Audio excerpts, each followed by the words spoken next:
कथाओं के अनुसार भगवान शिव और माता पार्वती में अगाध प्रेम है, इसलिए इनकी जोड़ी को सबसे आदेश जोड़ी और प्रेम का प्रतीक माना जाता है।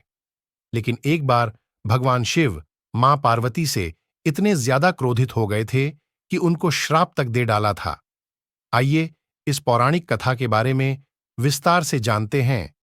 हिंदू धर्म में भगवान शिव और माता पार्वती सबसे ज्यादा पूजे जाने वाले देवी देवताओं में से आते हैं।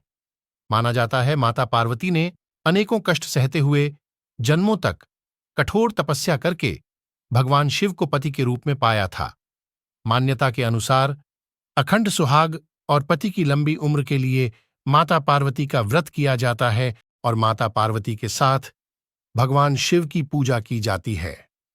भगवान शिव और माता पार्वती की जोड़ी अगाध प्रेम का प्रतीक और आदर्श जोड़ी मानी जाती है। आदर्श पत्नी की तरह मां पार्वती भगवान शिव की सभी बातों का पालन करती थी और जब भगवान शिव कुछ बोला करते थे तो उसको पूरे ध्यान से सुनती थीं।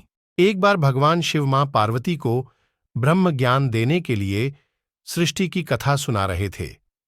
कथा सुनते सुनते मां पार्वती किन्हीं दूसरे विचारों में खो गई।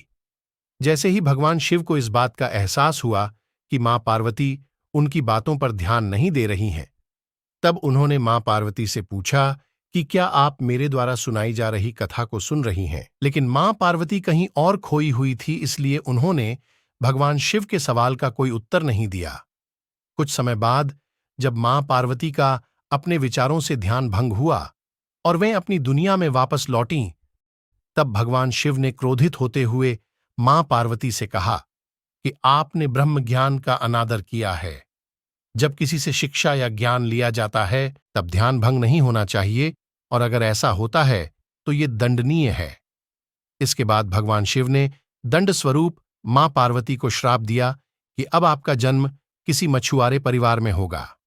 मां पार्वती को अपनी गलती का एहसास हुआ, पर तब तक काफी देर हो चुकी थी और भगवान शिव उनको श्राप दे चुके थे। अब दुख में डूबी हुई मां पार्वती मछुआरों के एक गांव में पहुंची।